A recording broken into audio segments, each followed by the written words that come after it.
It is said by the Eldar that men came into the world in the time of the shadow of Morgoth, and they fell swiftly under his dominion. For he sent his emissaries among them, and they listened to his evil and cunning words, and they worshipped the darkness, and yet feared it.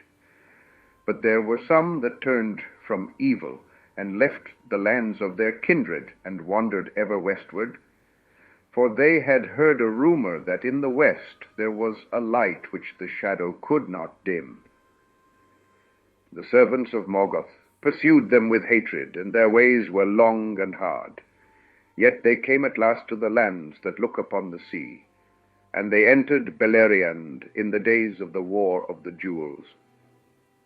The Edain, these were named in the Sindarin tongue, and they became friends and allies of the Eldar, and did deeds of great valor in the war against Morgoth. Of them was sprung, upon the side of his fathers, bright Eärendil, and in the Lay of Eärendil it is told how at the last, when the victory of Morgoth was almost complete, he built his ship Vindulor, that men called Rothinzil, and voyaged upon the unsailed seas, seeking ever for Valinor. For he desired to speak before the powers on behalf of the two kindreds, that the Valar might have pity on them, and send them help in their uttermost need. Therefore, by elves and men he is called Eärendil the Blessed, for he achieved his quest after long labors and many perils, and from Valinor there came the host of the lords of the west. But Eärendil came never back to the lands that he had loved. In the great battle, when at last Morgoth was overthrown and Thangorodrim was broken, the Edain alone of the kindreds of men fought for the Valar, whereas many others fought for Morgoth. And after the victory of the lords of the west, those of the evil men who were not destroyed fled back into the east, where many of their race were still wandering in the unharvested lands, wild and lawless, refusing alike the summons of the Valar and of Morgoth. And the evil men came among them, and cast over them a shadow of fear, and they took them for kings. Then the Valar forsook for a time the men of Middle-earth, who had refused their summons, and had taken the friends of Morgoth to be their masters. And men dwelt in darkness, and were troubled by many evil things that Morgoth had devised in the days of his dominion, demons and dragons, and misshapen beasts, and the unclean orcs that are mockeries of the children of Ilúvatar. And the lot of men was unhappy. But Manwë put forth Morgoth, and shut him beyond the world in the void that is without, and he cannot himself return again into the world, present and visible, while the lords of the west are still enthroned. Yet the seeds that he had planted still grew and sprouted, bearing evil fruit, if any would tend them, for his will remained and guided his servants, moving them ever to thwart the will of the Valar, and to destroy those that obeyed them. This the lords of the west knew full well. When therefore Morgoth had been thrust forth, they held counsel concerning the ages that should come after. The Eldar they summoned to return into the west, and those that hearkened to the summons dwelt in the isle of Eressia. And there is in that land a haven that is named Avalon, for it is of all cities the nearest to Valinor. And the tower of Avalon is the first sight that the mariner beholds when at last he draws nigh to the undying lands over the leagues of the sea. To the fathers of men of the three faithful houses rich reward also was given. Eonwë came among them and taught them, and they were given wisdom and power and life, more enduring than any others of mortal race have possessed. A land was made for the Edain to dwell in, neither part of Middle-earth nor of Valinor, for it was sundered from either by a wide sea. Yet it was nearer to Valinor. It was raised by Ose out of the depths of the great water, and it was established by Ole and enriched by Yavanna. And the Eldar brought thither flowers and fountains out of Tol Eressëa.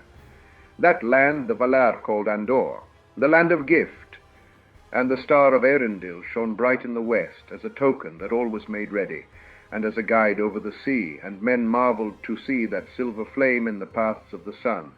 Then the Edain set sail upon the deep waters, following the star.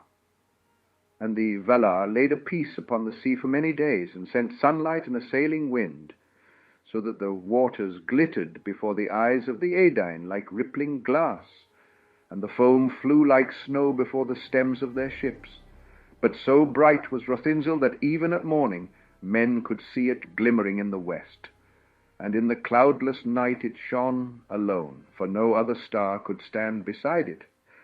And setting their course towards it, the Edain came at last over leagues of sea, and saw afar the land that was prepared for them, Andor, the land of gift, shimmering in a golden haze. Then they went up out of the sea, and found a country fair and fruitful, and they were glad. And they called that land Elena, which is starwards, but also Anadune, which is westernness, Numenor in the high Eldarin tongue. This was the beginning of that people that in the grey elven speech called the Dunedain, the Numenorians, kings among men. But they did not thus escape from the doom of death that Ilúvatar had set upon all mankind. And they were mortal still, though their years were long, and they knew no sickness ere the shadow fell upon them. Therefore they grew wise and glorious, and in all things more like to the firstborn than any others of the kindreds of men. And they were tall, taller than the tallest of the sons of Middle-earth, and the light of their eyes was like the bright stars. But their numbers increased only slowly in the land, for though daughters and sons were born to them, fairer than their fathers, yet their children were few. Of old the chief city and haven of Numenor was in the midst of its western coasts, and it was called Andunye, because it faced the sunset. But in the midst of the land was a mountain, tall and steep, and it was named the Meneltarma, the pillar of heaven, and upon it was a high place that was hallowed to Iarlu Ilúvatar, and it was open and unroofed, and no other temple or fane was there in the land of the Numenorians. At the feet of the mountain were built the tombs of the kings, and hard by upon a hill was Armenelos, fairest of cities, and there stood the tower and the citadel that was raised by Elros, son of Eärendil, whom the Valar appointed to be the first king of the Dunedain. Now Elros and Elrond his brother were descended from the three houses of the Edain, but in part also both from the Eldar and the Maiar. The Valar indeed may not withdraw the gift of death, which comes to men from Ilúvatar, but in the matter of the half-elven, Ilúvatar gave to them the judgment, and they judged that to the sons of Eärendil should be given choice of their own destiny. And Elrond chose to remain with the firstborn, and to him the life of the firstborn was granted. But to Elro, who chose to be a king of men, still a great span of years was allotted, many times that of the men of Middle-earth, and all his line, the kings and lords of the royal house, had long life, even according to the measure of the Numenorians. But Elros lived 500 years, and ruled the Numenorians 400 years and 10. Thus the years passed, and while Middle-earth went backward, and light and wisdom faded, the Dunedain dwelt under the protection of the Valar and in the friendship of the Eldar, and they increased in stature both of mind and body. For though this people used still their own speech, their kings and lords knew and spoke also the elven tongue, which they had learned in the days of their alliance, and thus they held converse still with the Eldar, whether of Eresia or of the westlands of Middle-earth. And the lore-masters among them learned also the high Eldarin tongue of the blessed realm, in which much story and song was preserved from the beginning of the world. And they made letters and scrolls and books, and wrote in them many things of wisdom and wonder in the high tide of their realm, of which all is now forgot. So it came to pass that, beside their own names, all the lords of the Numenorians had also Eldarin names, and the like with the cities and fair places that they founded in Numenor and on the shores of the hitherlands. For the Dunedain became mighty in crafts, so that if they had had the mind, they could easily have surpassed the evil kings of Middle-earth in the making of war and the forging of weapons, but they were become men of peace. Above all arts they nourished shipbuilding and seacraft, and they became mariners, whose like shall never be again since the world was diminished, and voyaging upon the wide seas was the chief feat and adventure of their hardy men in the gallant days of their youth. But the lords of Valinor forbade them to sail so far westward that the coasts of Numenor could no longer be seen, and for long the Dunedain were content, though they did not fully understand the purpose of this ban. But the design of Manwë was that the Numenorians should not be tempted to seek for the blessed realm, nor desire to overpass the limits set to their bliss, becoming enamored of the immortality of the Valar and the Eldar and the lands where all things endure.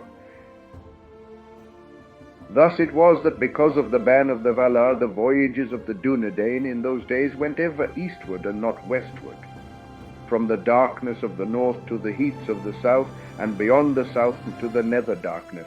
And they came even into the inner seas, and sailed about Middle-earth, and glimpsed from their high prows the gates of morning in the east. And the Dúnedain came at times to the shores of the great lands, and they took pity on the forsaken world of Middle-earth, and the lords of Numenor set foot again upon the western shores in the dark years of men, and none yet dared to withstand them. For most of the men of that age that sat under the shadow were now grown weak and fearful. And coming among them, the Numenorians taught them many things. Corn and wine they brought, and they instructed men in the sowing of seed and the grinding of grain, in the hewing of wood and the shaping of stone, and in the ordering of their life, such as it might be in the lands of swift death and little bliss. Then the men of Middle-earth were comforted, and here and there upon the western shores the houseless woods drew back, and men shook off the yoke of the offspring of Morgoth, and unlearned their terror of the dark. And they revered the memory of the tall sea kings, and when they had departed they called them gods, hoping for their return. For at that time the Numenorians dwelt never long in Middle-earth, nor made there as yet any habitation of their own. Eastward they must sail, but ever west their hearts returned. Now this yearning grew ever greater with the years, and the Numenorians began to hunger for the undying city that they saw from afar, and the desire of everlasting life, to escape from death and the ending of delight, grew strong upon them. And ever as their power and glory grew greater, their unquiet increased. For though the Valar had rewarded the Dúnedain with long life, they could not take from them the weariness of the world that comes at last. And they died, even their kings of the seed of Eärendil, and the span of their lives was brief in the eyes of the Eldar. Thus it was that a shadow fell upon them, in which maybe the will of Morgoth was at work that still moved in the world. And the Numenorians began to murmur at first in their hearts, then in open words against the doom of men, and most of all against the ban which forbade them to sail into the west. And they said among themselves, Why do the lords of the west sit there in a peace unending, while we must die and go, we know not whither, leaving our home and all that we have made? And the Eldar die not, even those that rebelled against the lords. And since we have mastered all seas, and no water is so wild or so wide that our ships cannot overcome it, why should we not go to Avalon and greet there our friends? And some there were who said, Why should we not go even to Aman and taste there, were it but for a day, the bliss of the powers? Have we not become mighty among the people of Arda? The Eldar reported these words to the Valar, and Manwë was grieved, seeing a cloud gather on the noontide of Numenor. And he sent messengers to the Dúnedain, who spoke earnestly to the king, and to all who would listen, concerning the fate and fashion of the world, the doom of the world, as they said. One alone can change who made it. And were you so to voyage that, escaping all deceits and snares, you came indeed to Aman, the blessed realm, little would it profit you. For it is not the land of Manwë that makes its people deathless, but the deathless that dwell therein have hallowed the land. And there you would but wither and grow weary, the sooner, as moss in a light too strong and steadfast. But the king said, And does not Eärendil my forefather live, or is he not in the land of Aman? To which they answered, You know that he has a fate apart, and was a judge to the firstborn who die not. Yet this also is his doom, that he can never return again to mortal lands. Oh, whereas you and your people are not of the firstborn, but are mortal men, as Ilúvatar made you. Yet it seems that you desire now to have the good of both kindreds, to sail to Valinor when you will, and to return when you please to your homes. That cannot be, nor can the Valar take away the gifts of Ilúvatar. The Eldar, you say, are unpunished, and even those who rebel do not die. Yet that is to them neither reward nor punishment, but the fulfillment of their being. They cannot escape, and are bound to this world, never to leave it so long as it lasts, for its life is theirs. And you are punished for the rebellion of men, you say, in which you had small part, and so it is that you die. But that was not at first appointed for a punishment. Thus you escape and leave the world, and are not bound to it in hope or in weariness. Which of us, therefore, should envy the others? And the Numenorians answered, Why should we not envy the Valar, or even the least of the deathless? For of us is required a blind trust and a hope without assurance, and knowing not what lies before us in a little while. And yet we also love the earth and would not lose it. Then the messengers said, Indeed, the mind of Ilúvatar concerning you is not known to the Valar, and he has not revealed all things that are to come. But this we hold to be true, that your home is not here, neither in the land of Aman, nor anywhere within the circles of the world. And the doom of men, that they should depart, was at first a gift of Ilúvatar. It became a grief to them only because, coming under the shadow of Morgoth, it seemed to them that they were surrounded by a great darkness of which they were afraid. And some grew willful and proud and would not yield, until life was reft from them. We who bear the ever-mounting burden of the years do not clearly understand this, but if that grief has returned to trouble you, as you say, then we fear that the shadow arises once more and grows again in your hearts. Therefore, though you be the Dondane, fairest of men who escaped from the shadow of old and fought valiantly against it, we say to you, Beware! The will of Eärl may not be gainsaid, and the Valar bid you earnestly not to withhold the trust to which you are called, lest soon it become again a bond by which you are constrained. Hope rather that in the end even the least of your desires shall have fruit. The love of Arda was set in your hearts by Ilúvatar, and he does not plant to no purpose. Nonetheless, many ages of men unborn may pass ere that purpose is made known, and to you it will be revealed, and not to the Valar.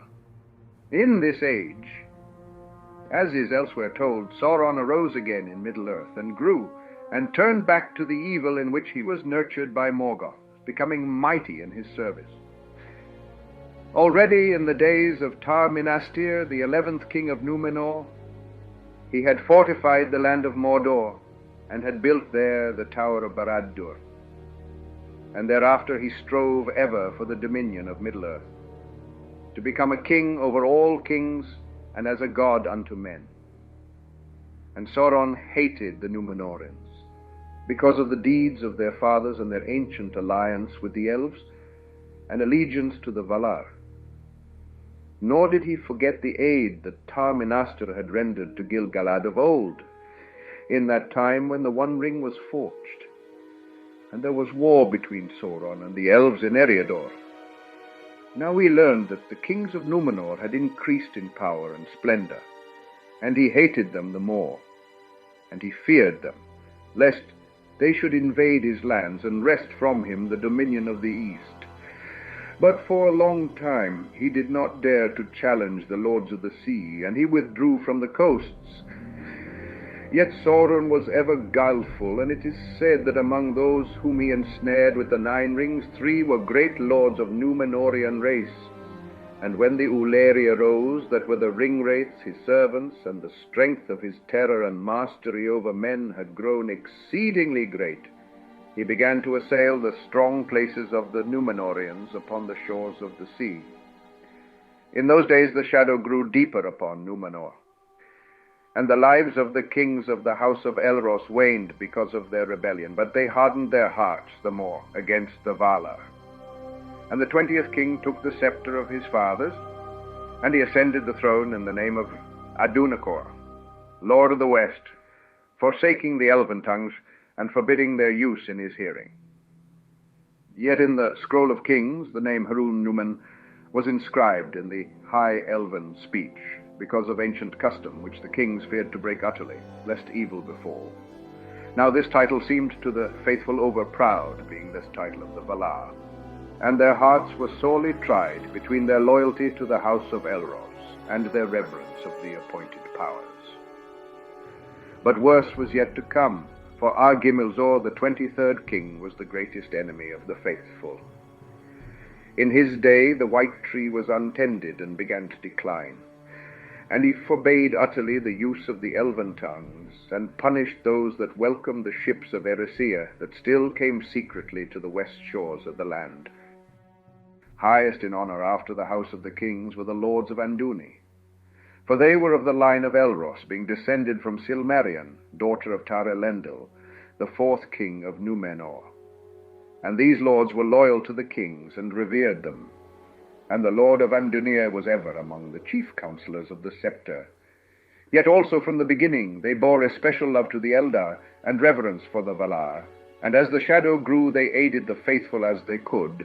But for long they did not declare themselves openly, and sought rather to amend the hearts of the lords of the scepter with wiser counsels. There was a lady in Zilbeth, renowned for her beauty, and her mother was Lindori, sister of Erendur, the lord of Andúni, in the days of Ar-Sakalthor, father of Argimilzor. Gimilzor took her to wife, though this was little to her liking, for she was in heart one of the faithful, being taught by her mother. But the kings and their sons were grown proud and not to be gainsaid in their wishes. No love was there between Argimilzor and his queen, or between their sons. Inziladin the elder was like his mother in mind as in body, but Gemilcad the younger went with his father, unless he were yet prouder and more wilful. To him Argimilzor would have yielded the scepter rather than to the elder son, if the laws had allowed. But when Inziladun acceded to the scepter, he took again a title in the elven tongue as of old, calling himself Tar-Palantir, for he was far-sighted both in eye and in mind, and even those that hated him feared his words as those of a true seer. He gave peace for a while to the faithful, and he went once more at due seasons to the hallow of Iaryu upon the Metal Tarma, which Argimilzor had forsaken. The White Tree he tended again with honor, and he prophesied, saying that when the tree perished, then also would the line of the kings come to its end.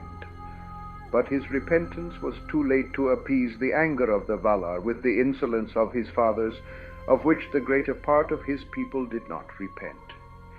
And Gimilcad was strong and ungentle, and he took the leadership of those that had been called the king's men, and opposed the will of his brother as openly as he dared, and yet more in secret. Thus the days of Tar-Palantir became darkened with grief, and he would spend much of his time in the west. And there ascended often the ancient tower of King Minastir upon the hill of Orometh nigh to Andúni, whence he gazed westward in yearning, hoping to see maybe some sail upon the sea. But no ship came ever again from the west to Numenor, and Avalon was veiled in cloud. Now Gimilcad died 2 years before his 200th year, which was accounted an early death for one of Elros's line, even in its waning. But this brought no peace to the king. For Pharazôn, son of Gimilcad, had become a man yet more restless and eager for wealth and power than his father. He had fared often abroad, as a leader in the wars that the Numenorians made then in the coastlands of Middle-earth, seeking to extend their dominion over men. And thus he had won great renown as a captain, both by land and by sea. Therefore, when he came back to Numenor, hearing of his father's death, the hearts of the people were turned to him, for he brought with him great wealth, and was for the time free in his giving. And it came to pass that Tar-Palantir grew weary of grief, and died, and he had no son, but a daughter only, whom he named Miriel in the elven tongue. And to her now by right, and the laws of the Numenorians, came the scepter. But Pharazôn took her to wife against her will, doing evil in this and evil also in that. The laws of Numenor did not permit the marriage, even in the royal house, of those more nearly akin than cousins in the 2nd degree. And when they were wedded, he seized the scepter into his own hand, taking the title of Ar-Pharazôn, Tar-Calion in the elven tongue, and the name of his queen he changed to Ar-Zimraphel. The mightiest and proudest was Ar-Pharazôn, the golden of all those that had wielded the scepter of the sea kings since the foundation of Numenor. And 24 kings and queens had ruled the Numenorians before, and slept now in their deep tombs under the mount of Meneltarma, lying upon beds of gold. And sitting upon his carven throne in the city of Armenelos in the glory of his power, he brooded darkly, thinking of war. For he had learned in Middle-earth of the strength of the realm of Sauron, and of his hatred of Westernesse. And now there came to him the masters of ships and captains returning out of the east, and they reported that Sauron was putting forth his might, since Ar-Pharazôn had gone back from Middle-earth, and he was pressing down upon the cities by the coasts, and he had taken now the title of King of Men, and declared his purpose to drive the Numenorians into the sea, and destroy even Numenor, if that might be. Great was the anger of Ar-Pharazôn at these tidings, and as he pondered long in secret, his heart was filled with the desire of power unbounded and the sole dominion of his will, and he determined without counsel of the Valar, or the aid of any wisdom but his own, that the title of King of Men he would himself claim, and would compel Sauron to become his vassal and his servant. For in his pride he deemed that no king should ever arise so mighty as to vie with the heir of Erendil. Therefore he began in that time to smithy great hoard of weapons, and many ships of war he built and stored them with his arms.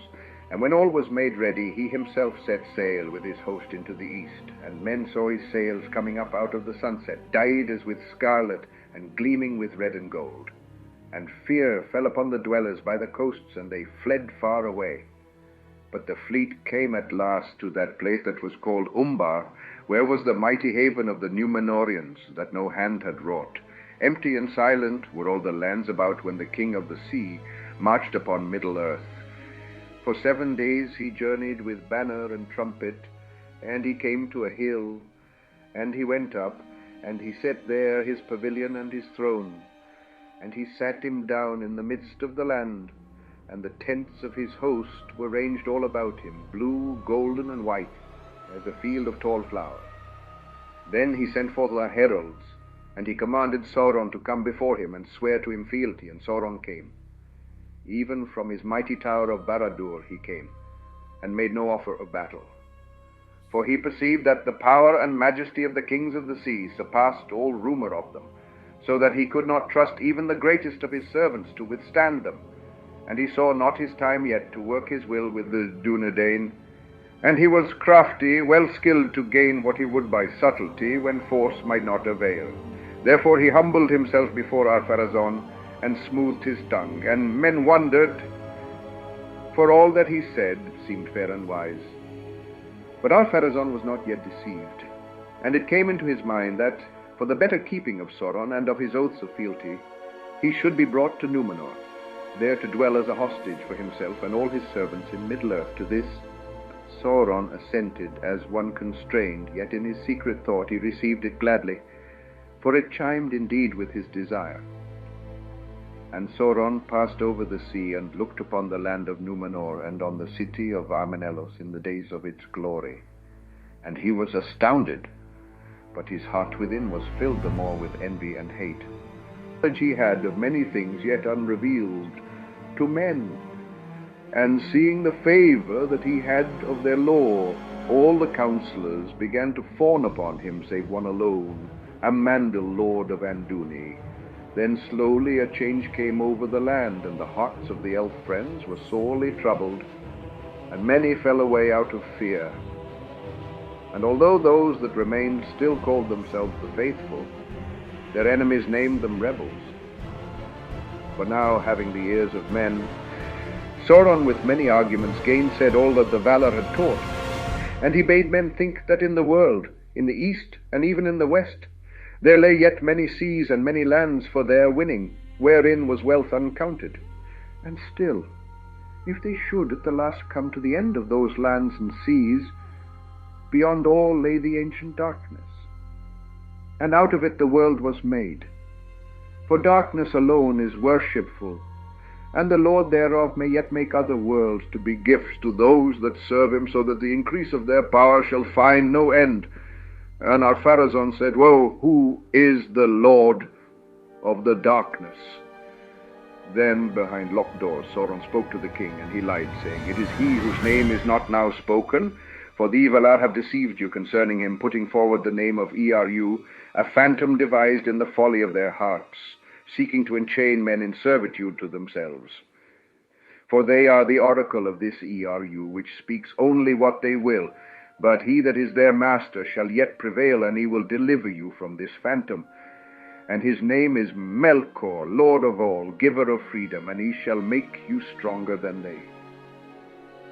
Then Ar-Pharazôn the king turned back to the worship of the dark and of Melkor, the lord thereof, at first in secret, but ere long openly and in the face of his people. And they for the most part followed him.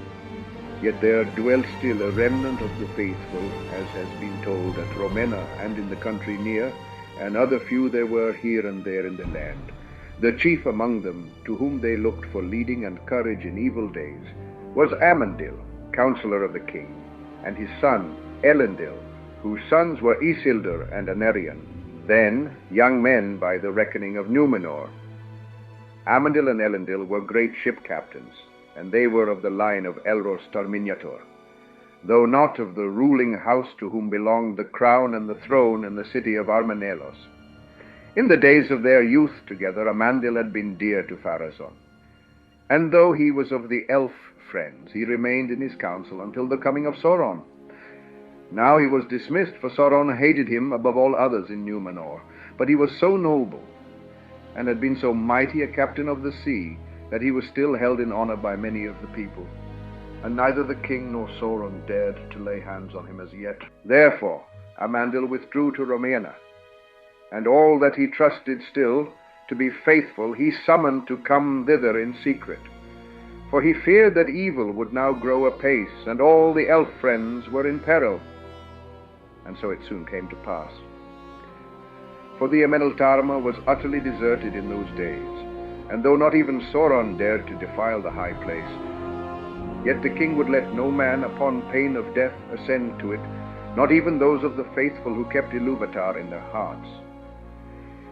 And Sauron urged the king to cut down the white tree, Nimloth the Fair, that grew in his courts, for it was a memorial of the Eldar and of the light of Valinor. None too soon was this done, for after the assault the king yielded to Sauron and felled the white tree, and turned then wholly away from the allegiance of his fathers. But Sauron caused to be built upon the hill in the midst of the city of the Númenóreans, Armanelos the Golden, a mighty temple. And it was in the form of a circle at the base, and there the walls were 50 feet in thickness, and the width of the base was 500 feet across the center. And the walls rose from the ground 500 feet, and they were crowned with a mighty dome. And that dome was roofed all with silver, and rose glittering in the sun, so that the light of it could be seen afar off. But soon the light was darkened, and the silver became black. But for all this, death did not depart from the land. Rather it came sooner and more often, and in many dreadful guises. For whereas aforetime men had grown slowly old, and had laid them down in the end to sleep, when they were weary at last of the world, now madness and sickness assailed them. And yet they were afraid to die, and go out into the dark, the realm of the Lord that they had taken. And they cursed themselves in their agony. And men took weapons in those days, and slew one another for little cause, for they were become quick to anger. And Sauron, or those whom he had bound to himself, went about the land setting man against man, so that the people murmured against the king and the lords, or against any that had aught that they had not. And the men of power took cruel revenge. Thus Ar-Pharazôn, king of the land of the star, grew to the mightiest tyrant that had yet been in the world since the reign of Morgoth, though in truth Sauron ruled all from behind the throne. But the years passed, and the king felt the shadow of death approach as his days lengthened, and he was filled with fear and wrath. Now came the hour that Sauron had prepared and long had awaited. And Sauron spoke to the king, saying that his strength was now so great that he might think to have his will in all things, and be subject to no command or ban. And he said, "The Valar have possessed themselves of the land where there is no death, and they lie to you concerning it, hiding it as best they may, because of their avarice and their fear, lest the kings of men should wrest from them the deathless realm and rule the world in their stead.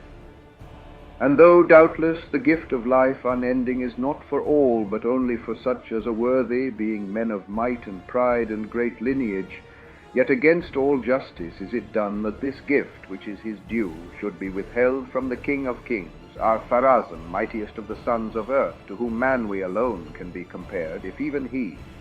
But great kings do not brook denials, and take what is their due." Then our Pharazôn, being besotted and walking under the shadow of death, for his span was drawing towards its end, hearkened to Sauron, and he began to ponder in his heart how he might make war upon the Valar.